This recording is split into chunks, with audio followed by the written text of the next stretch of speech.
Bom, então vamos lá. Primeiro, eu vou fazer aqui um disclaimer que essa apresentação não foi feita por ChatGPT nem por IA generativa, tá? Fui eu mesmo que montei. E antes e também botar todo mundo na mesma, enfim, né, alinhando as expectativas, vou falar um pouquinho sobre o que a gente, qual é a minha ideia aqui, tá? Então, primeiro, vou tentar dar um passo atrás para explicar o que é IA generativa.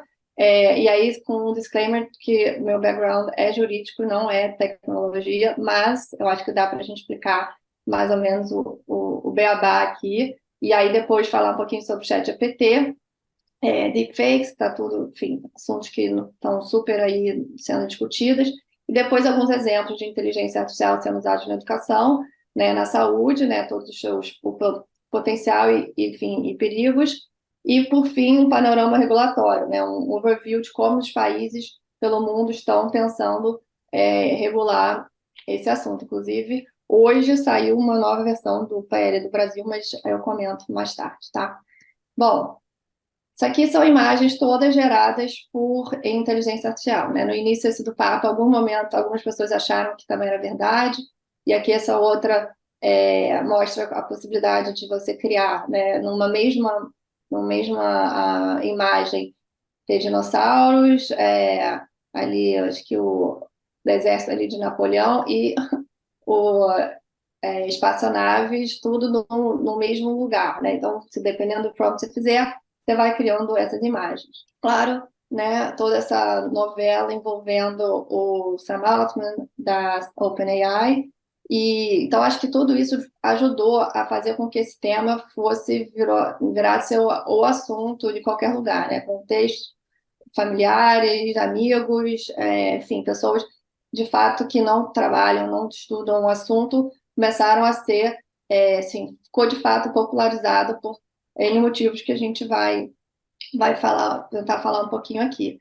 E sim, na verdade a gente teve, e antes de toda essa confusão, quando o Altman teve no Brasil, agora em maio, a gente pela ITS teve a oportunidade aqui de receber ele, quem reconhece aqui, foi na casa dos meus pais, um encontro pequeno para discutir vários assuntos relacionados ao uso, né, da própria ChatGPT, e eu comento um pouquinho do que a gente conversou ao longo da conversa, tá? Isso é uma curiosidade, tá? Ele veio para o Rio porque o Rio era a cidade na América Latina que mais usava ChatGPT. Então, eles estavam um pouco curiosos para, enfim, entender o porquê.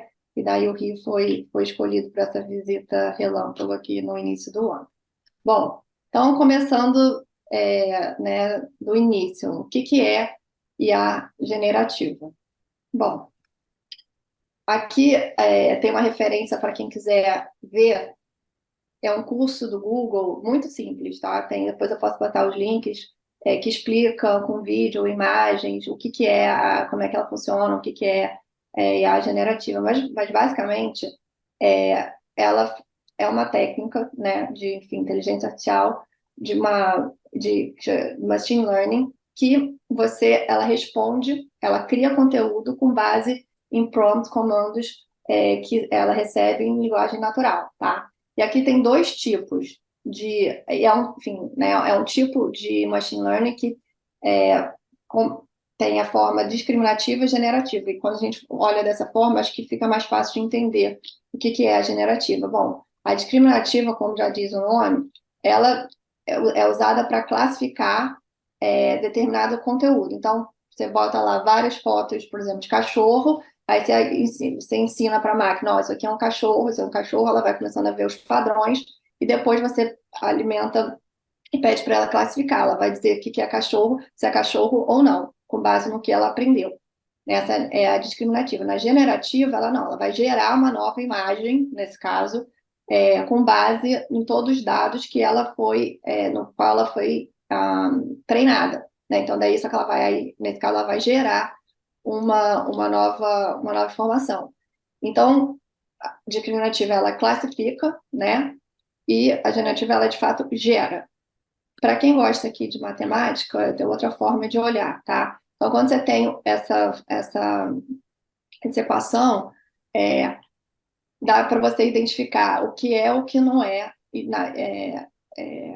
produto de uma, né, de IA generativa. Então, quando o produto, o output for um número, uma classe, uma probabilidade, não é produto de uma IA generativa. Mas quando isso for né, algo linguagem natural, imagem ou áudio, aí o modelo que trabalhou aquele input, aí sim é considerado, né, uma IA generativa. Então, isso, enfim, de forma super rápida, acho que ajuda a entender um pouquinho do que a gente está falando. E aí entra o chat GPT, né? E eu pergunto, não sei quem sabe o que quer dizer né, o GPT. Quer dizer Generative Pre-Training Transformer. Então, tá aí o componente generativo, pre-training, porque ele foi pré-treinado em algum, né,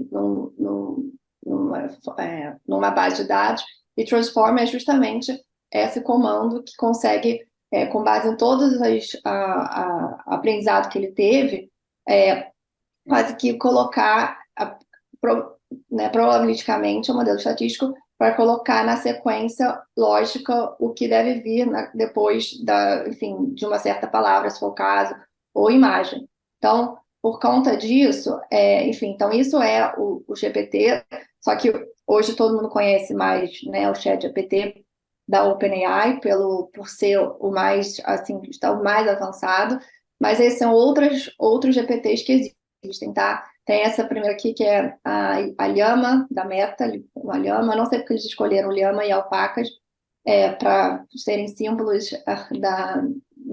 dos GPTs que Meta criou, aqui de Stanford. O Google tem o seu próprio, que é o Bard, a Baidu tem o Ernie também, da China. Enfim, então só para dizer que não é só o ChatGPT, existem outros. Isso aqui é para linguagem natural. E aqui são ferramentas também de GPT, mas para criar imagens.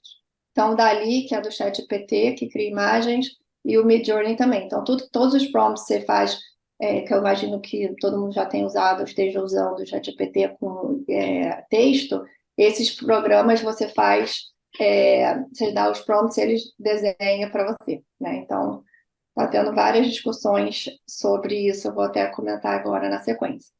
E aí parece, então, a nova profissão, né, que seria o engenheiro de prompts, e toda uma ciência que está sendo, né, agora testada, desenvolvida para você gerar, a melhor forma de você gerar prompts. E não é fácil, tá, gente? Isso aqui é uma obra de arte, que é L'Opéra Spatiale, que foi a primeira obra de arte que ganhou um prêmio numa feira de arte aqui nos Estados Unidos, e ela foi totalmente criada por IA generativa. Mas foram mais de centenas de prompts para chegar aqui, né, nesse resultado. Então, assim, né, tem uma ciência, vamos dizer assim, que está sendo desenvolvida por trás disso. E só uma curiosidade, tá? O autor não tem o direito, aqui, enfim, nos Estados Unidos, não foi reconhecido como, ele não é o autor, quem fez o prompt não é considerado o autor da obra, porque pela regra você precisa, né, para ter autoria, você precisa ter um componente ali humano, e isso eu poderia fazer uma outra apresentação só sobre direito autoral e inteligência artificial, porque o fato dele ter sido quem fez, né, quem deu os comandos, não classifica para ele virar, enfim, o autor da obra. E aqui tem umas dicas muito rápidas, assim, e tem vários outros frameworks e, enfim, coisas, referências que pode usar, mas para você fazer um bom prompt, né, quanto mais informação você der, melhor. Então, sempre dando uma instrução de introdução, né, o que você quer que o GPT faça, né, qual contexto que você vai aplicar, se tiver inputs e exemplos que você quer que ele responda, e qual o output do formato que você quer da resposta. Então, eu quero, seja uma resposta de um e-mail, eu quero um convite, eu quero fazer um manifesto, eu quero fazer uma carta, eu quero, enfim, o que você quiser, o formato que você quer que ele siga, você também inclui isso no seu prompt, tá?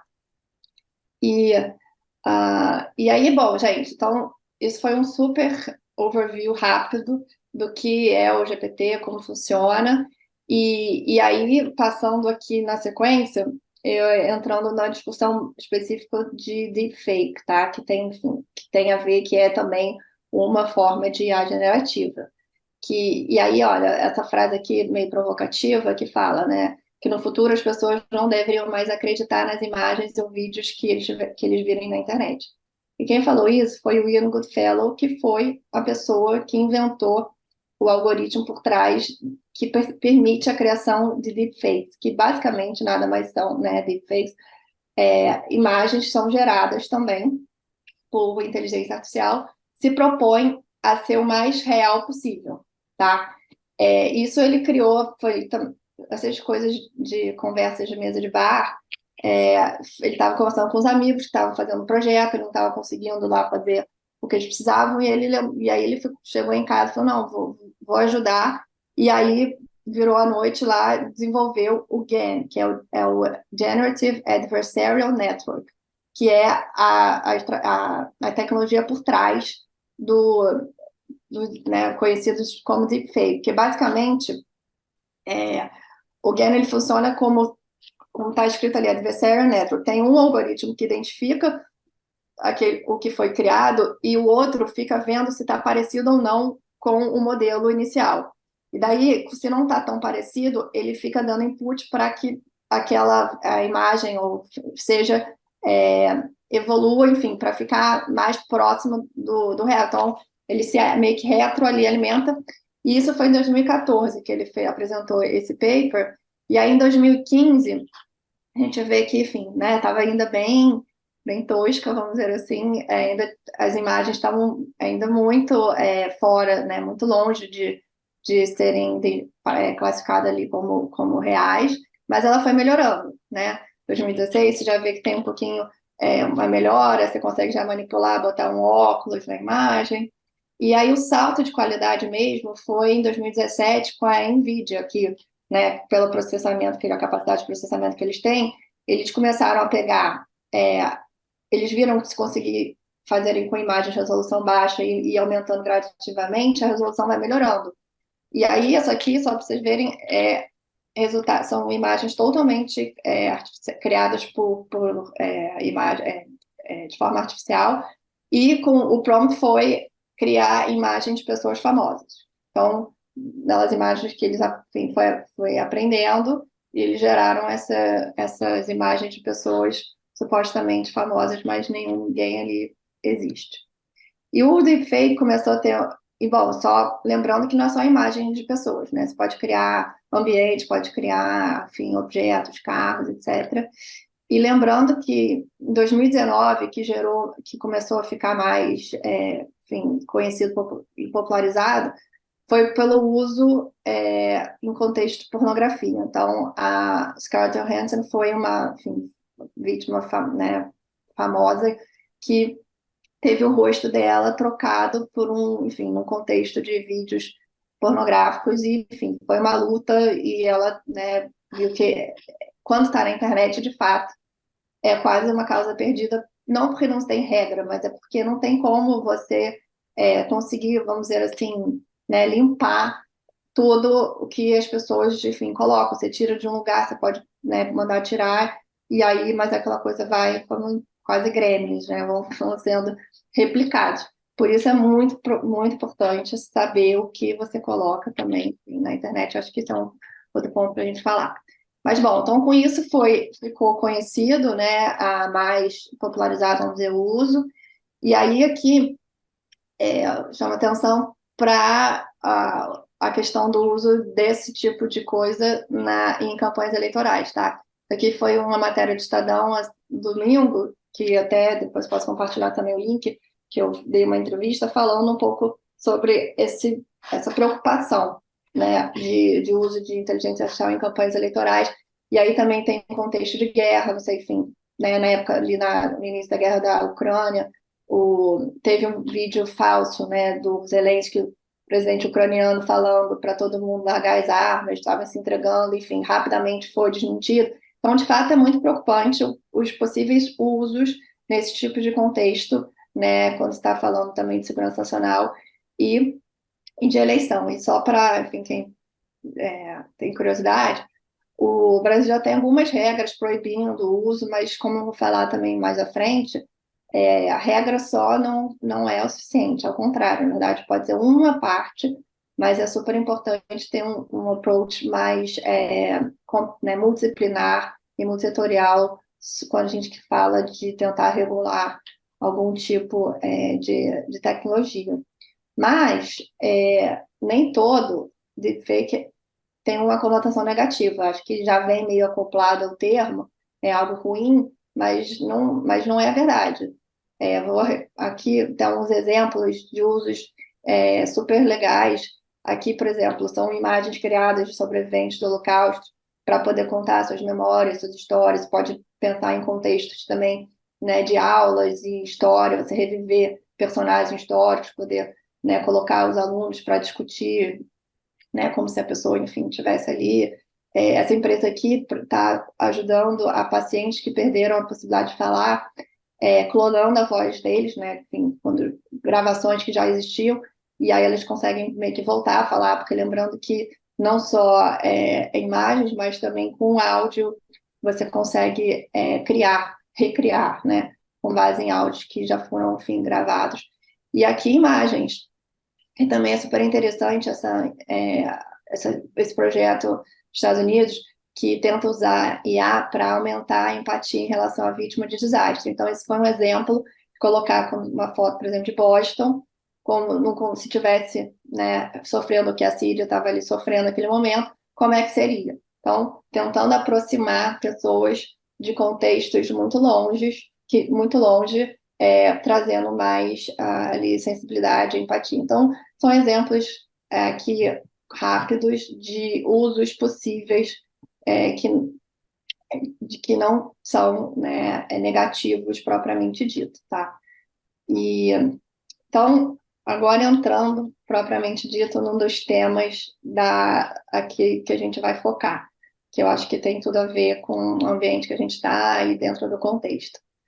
Então, vamos ver aqui alguns exemplos de usos de IA na educação, tá? E é interessante começar aqui com essa provocação de Diogo Ortiz, que eu também já deixo referência, como quem quiser seguir, ele produz conteúdo sobre o tema de forma super acessível, interessante, e ele botou assim como se fossem os 3 atos de IA na educação esse ano, né? Em janeiro começou um auê de tipo, vamos ter que bloquear, os alunos não vão mais aprender nada, enfim, e aí a gente viu, obviamente, isso não era um caminho razoável, considerando, né, enfim, todo o contexto e até as potencialidades da ferramenta, né, para ajudar, na verdade, para ser um aliado, né, nessa discussão. E aí, em junho, já começou a pensar, né, usar o ChatGPT para ver se o trabalho da aluna era plágio, e agora, no final do ano, já mudando a chave, pensando assim, como que o ChatGPT pode ajudar os professores, por exemplo, a corrigir questões e ser uma ferramenta que vai ajudar ali no desempenho dessa função aí tão importante.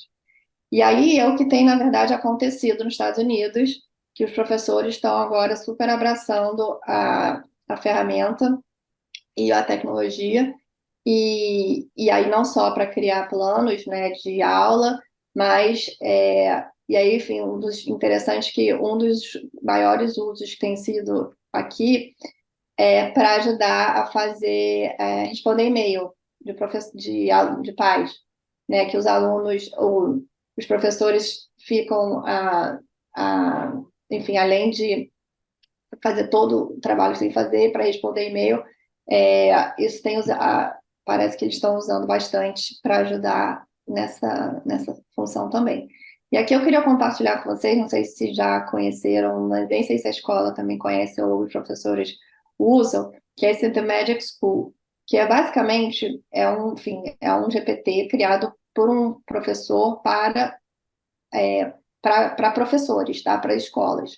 E aqui é uma foto aqui da plataforma, tá? E aí, sim, simplesmente, ele tem várias funcionalidades, tá? Aqui é um print de como que ele pode ajudar a criar critérios, por exemplo, você quer, o professor passou um dever, um essay, uma coisa assim, e aí ele quer criar critérios aqui para dando pontuação. Não, então, 4 pontos, 3, 2, 1, e aí aqui só tem a parte do argumento, mas tem várias outras, por exemplo, quero dar nota em relação à parte do argumento, o outro em relação ao desenvolvimento, o outro em relação à escrita. E aí ele aqui já dá exemplos de comentários de para quem ele daria nota 4 ou 3 em cada um desses quesitos. E já dá né, ali exemplos que ele já pode usar, né? De novo, não é corrigir o trabalho, mas ajudar a dar os feedbacks que ele já sabe que ele quer dar, mas aqui já adianta muito a vida do professor nesse sentido. E assim, então tem plano de aula, tem também a função de ajudar a fazer perguntas para engajar mais os alunos, e aí então o professor de matemática tem uma história que conta aqui, usando, por exemplo, elementos, se inspirando em assuntos envolvendo, sei lá, Taylor Swift e programas de matemática, entendeu? Tentando trazer, engajar os alunos com coisas, né, dando ideias para os professores usarem ali em sala de aula, trazendo maior engajamento com assuntos que estão mais interessando, né, que estão interessando mais aquele grupo naquele momento.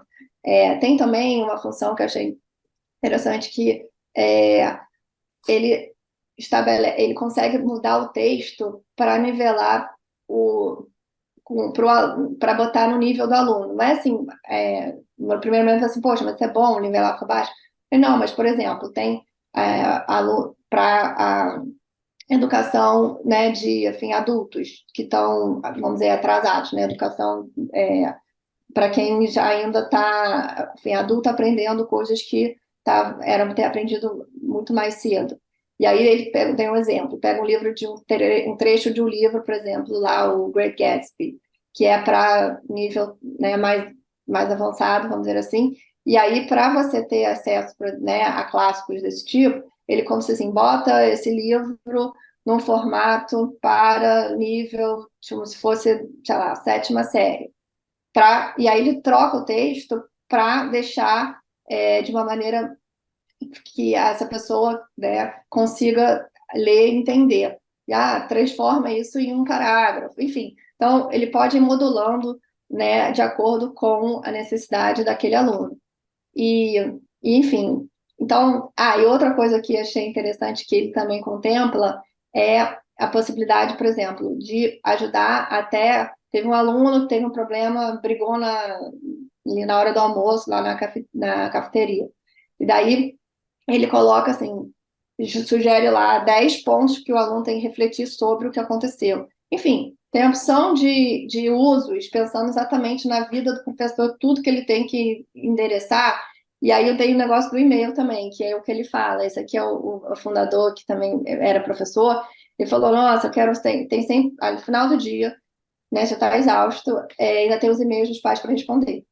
E eu não quero demorar para responder, e eu quero dar uma resposta satisfatória e, enfim, profissional, etc. Então, aqui ele bota né, copia ele dá um input, como é o e-mail que ele recebeu, e aí o comando ele vai dar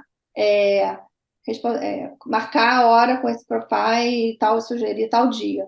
Então, em 3 segundos, gera uma resposta contemplando o que foi o que ele recebeu para mostrar que de fato ele leu, mas ao invés dele demorar alguns minutos para elaborar uma resposta, né, profissional, atenciosa, para no final dizer só para marcar tal dia, né, essa ferramenta já dá tudo isso em questões de segundo, enfim. Então, de fato, ajuda a vida dos professores, que é uma das profissões que tem mais burnout, né?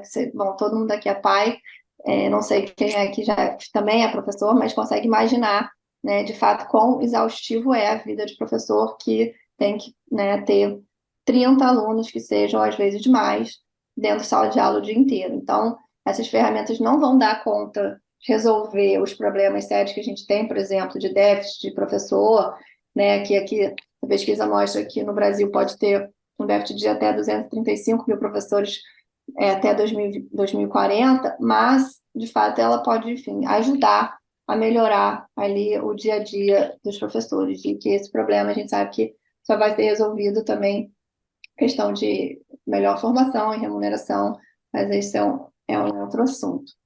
É, e, e aí, esse, e aí um dos pontos assim, bom, mas como é que os professores vão entender, né? Eles precisam serem também capacitados para usar todas as ferramentas, né? Se atualizar e saber o que está disponível, o que não está, e quais são as regras que eles têm que observar para usar. E aqui, compartilhando essa non-profit que é a AI Edu, que também foi criada por grandes empresas, incluindo OpenAI, entre outras, e aí eles fazem, o objetivo é criar letramento e inteligência artificial focado na educação.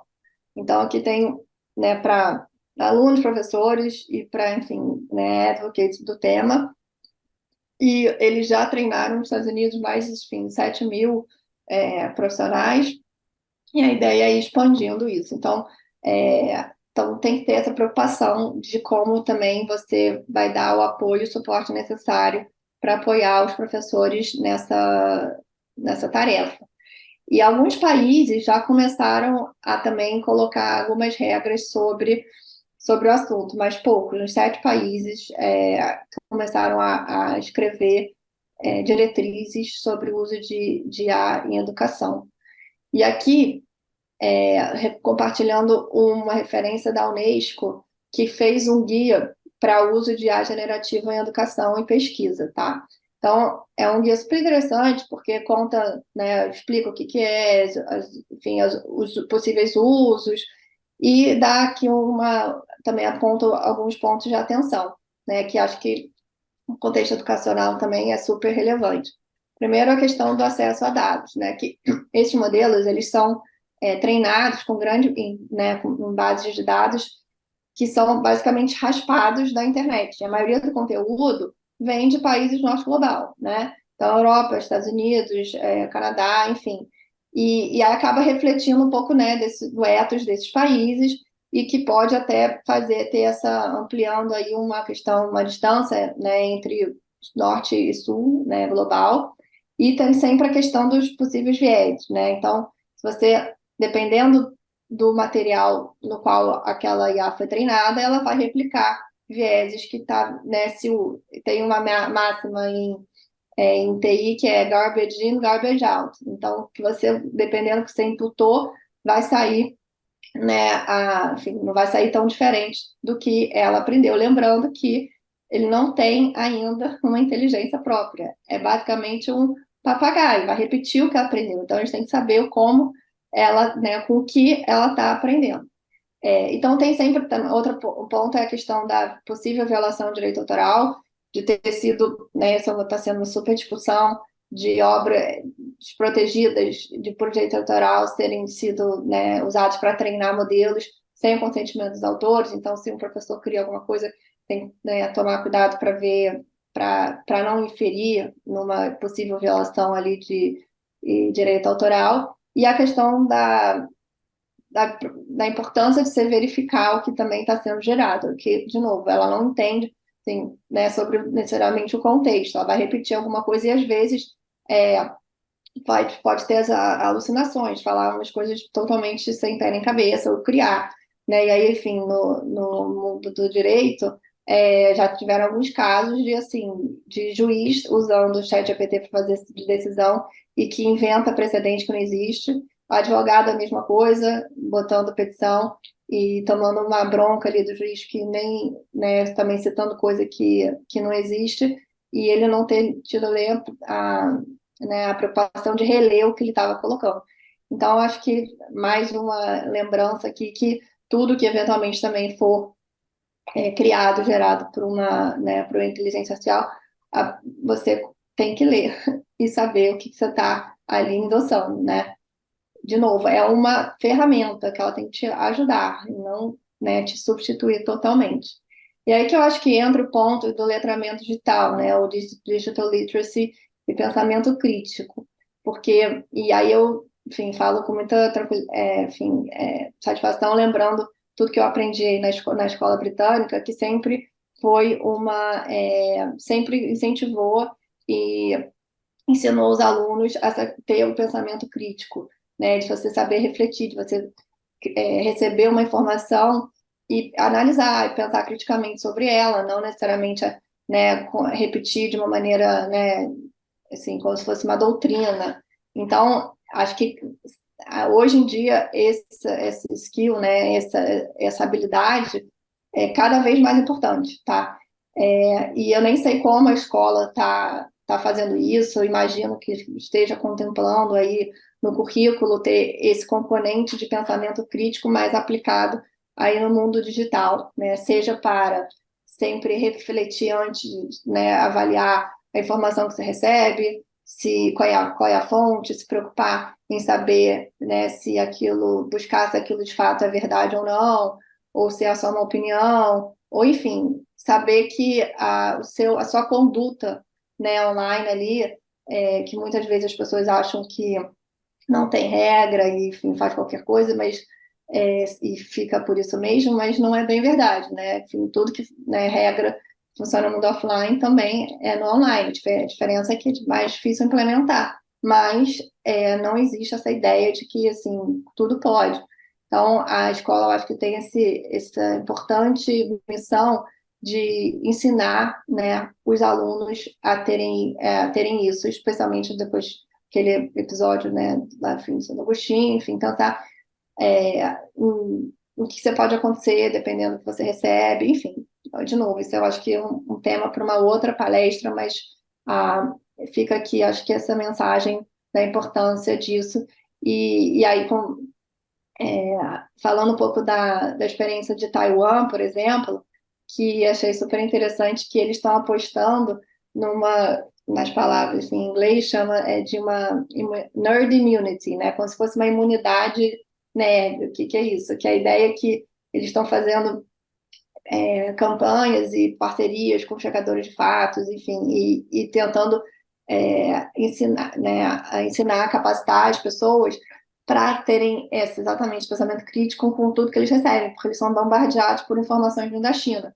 Então não tem assim marca d'água para estabelecer, né, para mostrar que aquele conteúdo foi não criado, que dê conta de tudo que eles recebem. Então eles estão apostando numa educação de fato das pessoas para saber navegar nisso. E então com isso um overview rápido sobre na educação, usos de IA, e agora entrando na saúde, mas eu vou só pontuar alguns exemplos. Eu sei que tem alguns médicos aí nos assistindo que podem ter outros, tá? Mas é só fazendo uma pincelada dos possíveis impactos que a gente pode ter nessa área também. E num Google rápido, botar IA em healthcare, aparece que esses milhões de possibilidades ali de uso. Então, desde ajudar a descobrir novos remédios, em exames ali enfim, de radiologia, em medicina, a robótica de cirurgia, de apoio a consultas, enfim, uma série de possíveis usos. E como a gente está falando, basicamente IA é uma tecnologia que lê dados, processa dados, informação e imagens, e quando a gente fala de exames vários que são de imagem, às vezes a capacidade da máquina é maior que a nossa, né, para ajudar a ser ali a dar mais informações para ajudar uma decisão eventualmente de um médico. Então, eu queria aqui trazer um exemplo bem brasileiro de uma inteligência artificial criada nesse contexto de saúde, para resolver um problema que ainda aflige aqui, que é a doença de Chagas, que é um problema da região, né, assim, da região da América, que ainda sofre com esse problema. E aí o interessante é um pouco a história por trás essa IA que foi criada para justamente permitir que seja detectada a doença de Chagas usando imagens simples de celular, tá? E aí, a história é que esse, né, imunologista Helder Nakaya, quando ele estava visitando o Instituto Evandro Chagas em Belém, que é de referência nessa área, até por conta da localização, que a pessoa, né, os melhores microscopistas estava saindo, estava se aposentando e não tinha mais ninguém para trabalhar ali com aquele know-how dele. E aí tudo ia se perder. Aí ele falou, poxa, por que a gente não ensina a máquina né, a ler as imagens, né, os padrões que consegue ver nos exames para estabelecer a possibilidade, né, detectar a possível ali, sinais de que aquele paciente pode não estar com essa doença. E aí isso foi feito, um grupo de pesquisadores da USP criou essa técnica e que hoje consegue ser usada, né, de uma maneira super simples e acessível para todo mundo. Basicamente, quem está consegue tirar uma foto de um exame de sangue ali para ser imputada ali na máquina e dar e aí ela, enfim, lê, né, e dá a possibilidade ou não daquele paciente estar ou não com a doença. Então, assim, é um exemplo super, assim, acho que simples, mas mostra aí também a importância do contexto, né, de ter soluções pensadas para os problemas nossos por pessoas que conseguem, né, que estão dentro do contexto. Isso aqui nunca seria resolvido, né, sendo pensado por alguém que não esteja vivendo essa situação. Enfim, então, em outros possíveis usos, seria a questão, né, de aprimorar a qualidade de atendimento. Eu não sei se alguns de vocês médicos já usam, mas esses apps que já ajudam a tomar nota na consulta e já com base nos históricos de pergunta, né, que o médico sempre faz, ele lembra se o médico ou não fez, ou né, faltou ou não perguntar alguma coisa, e aí a nota depois já estão todas consolidadas, organizadas para o prontuário do paciente, que pode ler todo o histórico, né, das consultas, e aí estabelecer já eventualmente padrão, ou dar sinalizando, né, alguma coisa que possa chamar a atenção, que claro, o médico não revisou, né, todo o histórico daquele paciente toda hora. Enfim, então são, de novo, ferramentas para ajudar ali a melhor função daquele profissional. Além de tudo, obviamente, aumenta a acessibilidade, economiza recursos, né? Exemplo da telemedicina, consegue pessoas serem atendidas, terem seus exames lidos de maneira muito mais rápida, né? Já que não precisa ter alguém em loco, isso tudo pode ser feito de forma remota, e além de auxiliar na tomada de decisão, né? Dando recomendações baseadas em análise de dados.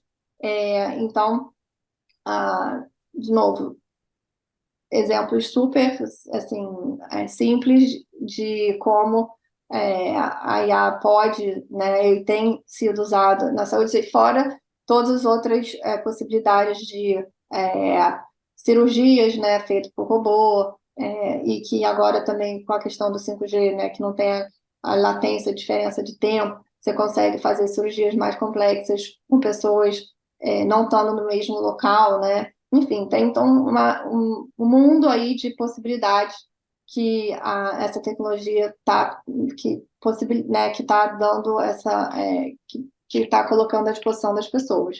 E mais uma vez, estão entidades, né, internacionais preocupadas com possíveis usos dessa tecnologia, estão criando alguns guidelines sobre, né, como que ela deve ser regulada, que aqui uma manifestação da Organização Mundial da Saúde, né, sobre o uso de inteligência artificial nessa área, e super recente, de outubro desse ano, e alguns pontos aqui que eles assinalam, que é a questão da importância da transparência do uso de dados, né, para você saber, para poder gerar os riscos, acompanhar o processo de desenvolvimento, né, da tecnologia, a qualidade dos dados, para você saber se aquela ferramenta está usando uma base que a gente chama que é limpa, né, que não contém dados que possam amplificar erros e preconceitos e vieses, dependendo de novo da base de dados que ela foi treinada, o resultado pode ser enviesado.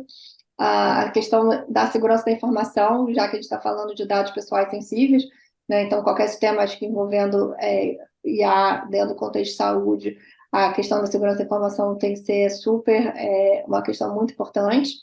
E além colaboração, né, de diferentes atores, sendo não só os reguladores, pacientes, representantes da indústria, profissionais de saúde, para pensar como garantir que esses produtos permaneçam, sigam, né, uma linha de acordo com princípios que devem ser observados, né? Então, de novo, é só um panorama do que está começando a ser desenvolvido, né, mais especificamente.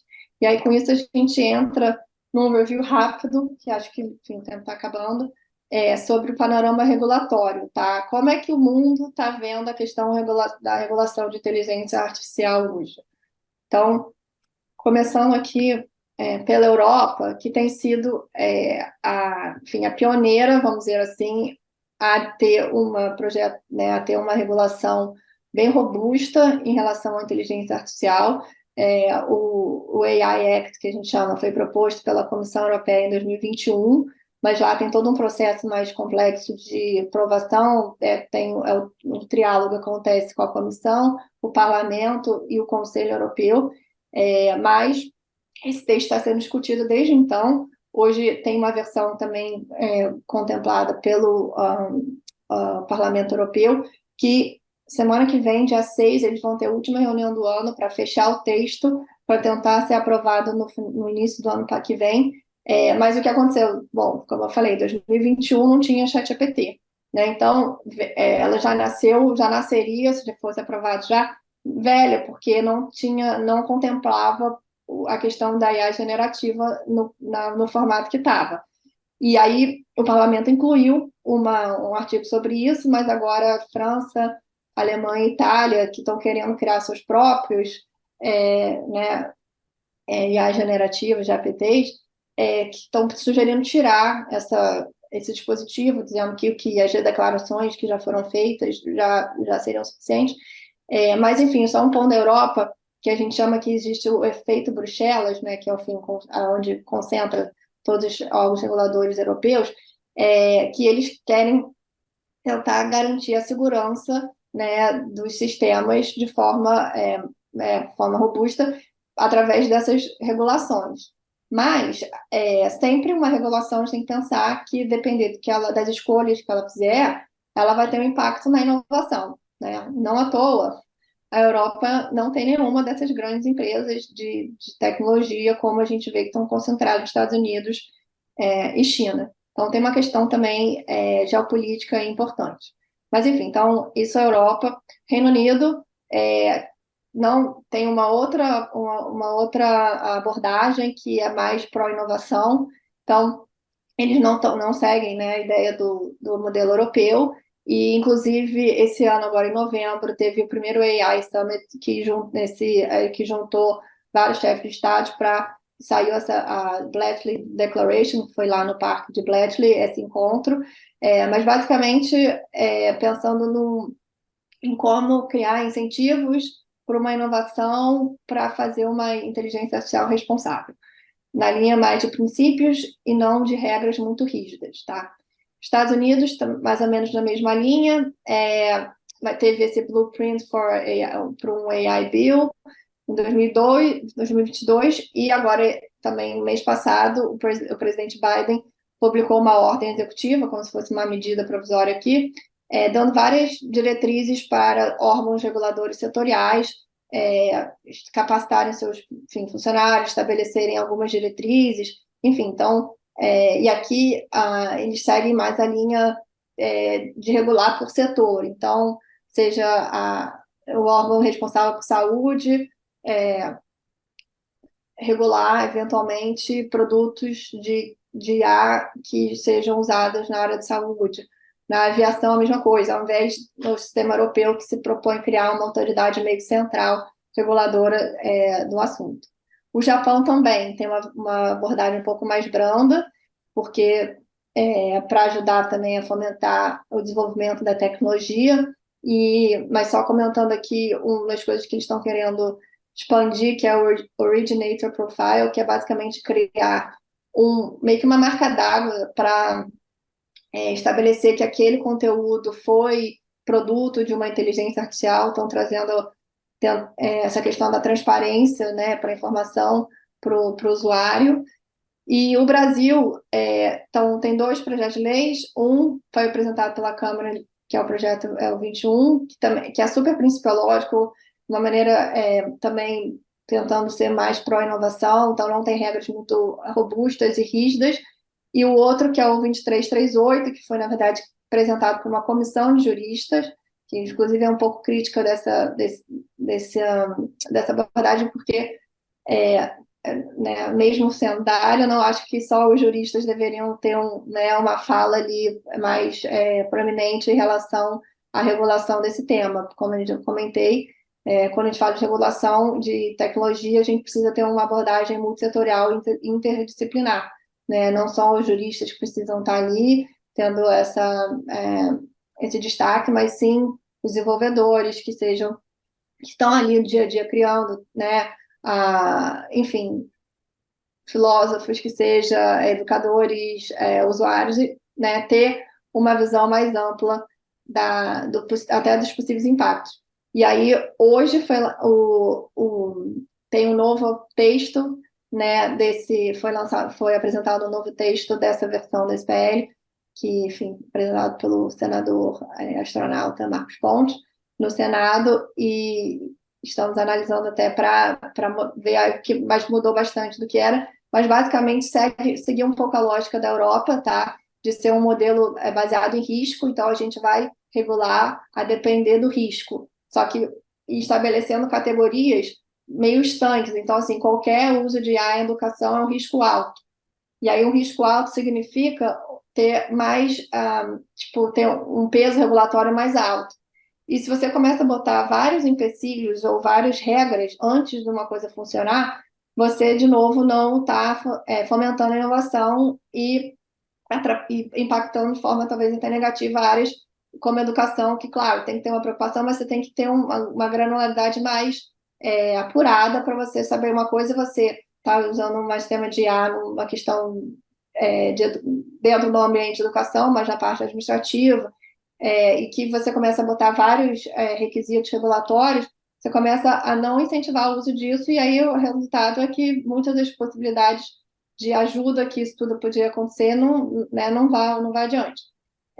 Sem contar que também cria uma linha um capítulo todo de direitos criado, né? Hoje, essa nova versão já não tem mais isso, mas assim, de direitos para pessoas afetadas por inteligência artificial, que era uma nova figura jurídica. Mas, enfim, isso tudo ainda vai ser muito discutido, mas era só para dar uma palhinha aí do que esse panorama aí regulatório em relação ao tema. E para finalizar e resumindo, eu queria só lembrar que a inteligência artificial é uma ferramenta, tá? Então, ela tem os usos delas que você pode pensar em querer regular, igual uma faca, ela é usada para cortar, ela pode ser usada para ferir pessoas, que não é o objetivo daquilo, mas dependendo do uso que as pessoas fazem, de fato, podem ter, né, consequências positivas ou negativas. Por isso que o uso, né, deve ser estimulado de forma consciente e responsável, tá? E já que, né, a gente está chegando no momento que a fronteira, o que é real, o que é gerado por IA, vai ser cada vez mais tênue. Por isso que a gente precisa saber, né, enfim, ter essa promoção de capacitação para o uso, né, saber os perigos, saber os desafios, e acho que colégios, parte, enfim, de educação, tem um papel super importante nisso. E a gente tem que lembrar também que regulação não é a única resposta, a gente existem sempre as questões de incentivos econômicos, sociais e de tecnologia, né? Então você tem sempre esse quadrante aí para pensar quando a gente fala em regulação de tecnologia, que não é só a questão da regra que você vai conseguir né, chegar no objetivo final, e tem que ser um processo multissetorial, disciplinar, interdisciplinar, como eu comentei, várias pessoas participando, tá, de diferentes áreas, especialmente as que estão ali na linha de frente para, né, entender, quando a gente fala, enfim, com os, né, deputados, senadores, a gente vê que, sim, não entendem realmente, né, tem uma simetria de informação muito grande, então tem um papel importante de traduzir, é um pouco o que a IS faz, né, tentar traduzir esses assuntos de uma maneira mais acessível para as pessoas, para que as pessoas sejam empoderadas para participar, enfim, e ter né, uma participação na construção dessas regras. E as escolas, acho que têm que realmente se preocupar em promover esse letramento digital e pensamento crítico para dar essa habilidade aí para os alunos, né, navegarem no mundo cada vez mais em transformação, tá? E uma última nota, voltando um pouco, porque a conversa lá com o Sam Altman, um ponto que foi colocado é que acho que a educação foi uma das áreas que menos mudou com as revoluções tecnológicas que a gente, né, observou, desde a Revolução Industrial, a criação dos carros, enfim. A educação permanece o mesmo formato de um professor, quadro negro, né, e alunos numa sala, de forma, né, genérica, até hoje, mais ou menos é assim. Então, acho que agora, realmente, com essa tecnologia, a educação, acho que vai ser super impactada, e por isso a preocupação de saber como juntos aprender a como navegar nesse mundo aí com tantos desafios, e que está todo mundo aprendendo junto, né? Bom, gente, eu acho que era isso que eu tinha para compartilhar com vocês. E, de novo, obrigada aí pelo tempo e pela atenção.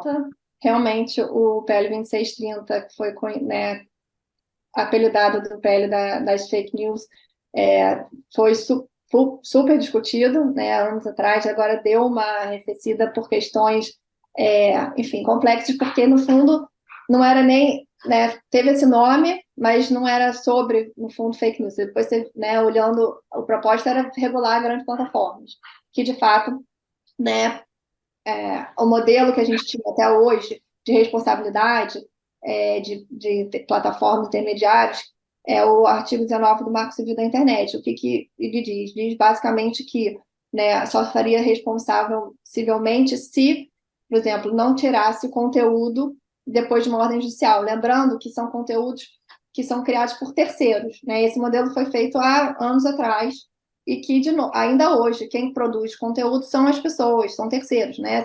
Você cria alguma coisa no Facebook, você cria alguma coisa no Instagram. Mas, com a mudança também do funcionamento das plataformas, que você pode impulsionar, você pode, né, hoje em dia, ampliar um discurso. Então, algumas linhas dizem que, já que elas estão tendo esse papel, podendo ter esse papel, elas deveriam também ser responsabilizadas, como comparando com um publisher, né, de um jornal que, né, se responsabiliza pelo que eventualmente publica. Mas então, o que aconteceu com o PL, que começou-se também a incluir outras obrigações ali, por exemplo, de remuneração de jornalista, para estabelecer como que você consegue remunerar jornais que, né, quando você compartilha na internet matérias, e remuneração de direitos do autor. E aí, de obras autorais. E isso começou a ter uma discussão muito grande, e que, com base, por conta disso, o APL também não avançava. Daí, esses dispositivos foram retirados, e a gente está esperando até hoje eles voltarem para ser votado, né? Porque, de novo, não tinha ainda um consenso sobre a melhor forma. E, de novo, a Europa é um exemplo, tá? É o do DSA, que é o Digital Service Act, que lá o que eles fizeram, que acho que é um caminho interessante, estabelecer regras diferentes para depender do tamanho da plataforma. Então, na Europa, a gente tem o Very Large Platforms, que aí tem lá os critérios, número mínimo de tantos, né, usuários, e aí, com base nisso, vai fazendo gradativamente, ampliando as regras que você vai cobrar daqueles. Porque, de novo, lembrando que a internet não são as big techs. Qualquer coisa que você cria na internet, né, de regras, pode afetar uma pessoa que está querendo desenvolver um negócio. Então, a gente tem que sempre ter isso em mente, sabe? Mas, de novo, é uma discussão importante se ter também, e seguindo, de novo, esse modelo que eu falei. Tem que ouvir, né? E, assim, a preocupação maior, que eu acho, do PL 2630, era trazer mais transparência, que, inclusive, para o uso das plataformas, que até as plataformas não concordam. Elas, enfim, acho que está sendo juntos pensando um caminho que faça sentido nessa linha de trazer mais informação transparente para as pessoas. Primeiro, eu tenho uso muito, e aí falando da minha versão pessoal, tá? Super, vamos dizer assim, comedido de enfim, redes sociais, acho que é o primeiro ponto, tá? Essa exposição que acaba tendo, enfim, é uma realidade de fato, mas eu acredito que, como eu, né, botei ali, qualquer coisa na internet já assim, você não tem mais controle sobre aquilo, tá? E aí, de novo, falando da minha visão, em relação a filhos, por exemplo, eu não gosto, eu não compartilho fotos das crianças, porque eu não, enfim, né, eu prefiro que eventualmente eles decidam se vão querer ou não querer ser expostos, sem contar que, né, tudo que está ali, de novo, é usado para treinar máquinas, né? Então, raspagem de dados, enfim, para aquelas imagens são usadas para esses algoritmos serem aprendidos, a gente não sabe o que vai acontecer, a verdade é essa. Tá? Então, assim, é, então eu evito, tá? De novo, também não dá para ignorar que é uma realidade, tem seus usos super positivos de um canal de comunicação, mas, de novo, é como você usa e qual é o seu propósito. E eu acho que as conversas com as crianças, primeiro também limitar, eu não sei qual a idade dos filhos, mas meu mais velho tem 9, não tem celular, não tem iPad, embora ele queira usar às vezes, né? Mas assim, rede social, de novo, a regra oficial, tá? Com rede social não pode, menores de 13 anos oficialmente não podem ter contas em redes sociais. Então, adolescente, tá? Eu acho que o caminho é a conversa, tá? Deles estarem sempre atentos ao que receberem, né, eventualmente, se alguém mostrar alguma coisa, que a questão da responsabilidade eu acho super importante, que vocês têm que saber que, assim, as regras, existe regra online também, né, que eu acho que é fácil você se esconder atrás de né, ali de um avatar seu, um aparelho, e aí é fácil você dar um forward, só que aquilo ali, dependendo do que for, você está cometendo um crime, entendeu? Então, assim, eu acho que tem que dar um choque ali de realidade que a gente tem responsabilidade sobre as nossas escolhas. E eu acho que a escola, né, faz isso e eu acho que os pais deveriam reforçar essa preocupação. E o diálogo, para mim, é o caminho para chegar a conversar. Inclusive, eu acho que como são temas que está todo mundo aprendendo junto, eu acho que até ajuda, entendeu? Essa proximidade entre pais e filhos. Eu acho que, assim, acho que podem vir tentativas nesse sentido, mas ao mesmo tempo a gente tem a tecnologia para contra-atacar isso, né? Então, eu não comentei ali, mas algumas empresas estão já criando formas de você detectar, entendeu? Você consegue detectar elementos que foram usando elementos ali, detectar que algo foi criado de forma artificialmente. Talvez não seja fácil, tá? Mas eu acho que vai ter essa corrida ao mesmo tempo de um lado para tentar fazer, né, com que essas coisas sejam menos, enfim, mais parecidas com a realidade, mas por outro tem toda a perícia que vai caminhar junto, né, na direção oposta para justamente ser usada para dizer se aquilo é ou não algo, né, criado por inteligência artificial. Então, assim, a função desses peritos acho que vai ficar cada vez mais importante também. Então, acho que aí a gente entra até numa discussão filosófica e ideológica, tá? E assim, que pode ser pior que isso, tá? O que me preocupa, inclusive, porque a linha um pouco aí do Sam Altman, de outros que estão sendo, né, os protagonistas nesse desenvolvimento, que é a questão até do transhumanismo, de achar que vai ter uma ubiquidade entre tecnologia e seres humanos, e até a gente chegar na inteligência artificial geral, que aí sim é um risco existencial, tanto que o Elon Musk também fala disso, e assim, e aí o que me preocupa é que essas pessoas que eu comentei, são meio que dessa linha. Então, investem ali em empresas que, para conseguir guardar, por exemplo, o cérebro humano, de fazer um download daquele, enfim, do cérebro dele para tentar, e aí questão de longevidade, aí questão, enfim, são aí questões de fato, enfim, filosóficas, ideológicas, que a gente precisa ver se esse é um caminho e aí é, a gente está até trabalhando um projeto de tipo, chamado Tecnodiversidade. A gente tem que saber que existem outras formas. Não é só uma visão do desenvolvimento da tecnologia que também tem que imperar e ser a que vai colocar, vai dar o rumo, né, do desenvolvimento disso e impactar o mundo inteiro. Celina, obrigada pela palestra de hoje. Como diretora da escola, é sempre muito bom ver os nossos alunos retornando à comunidade escolar, né, e trazendo um tema como você trouxe hoje, tão rico e tão pertinente, né? É uma discussão que a gente acha que a gente vai voltar muitas vezes. É um tema muito vivo. Então, tenho certeza que em outros momentos, outras conversas vão acontecer. Como escola, né, eu posso dizer que tudo isso passa muito por uma questão ética, né? A gente precisa muito preparar os nossos alunos para lidar com não só todas essas ferramentas que vão aparecendo e que vão colocando, né, os alunos em xeque mesmo em relação a uma série de situações e questões, não só sociais, mas como eu disse, éticas, né? E a escola está atenta a isso. Então, muito obrigada pela sua palestra, pela presença de todos. É isso, um bom dia para todos.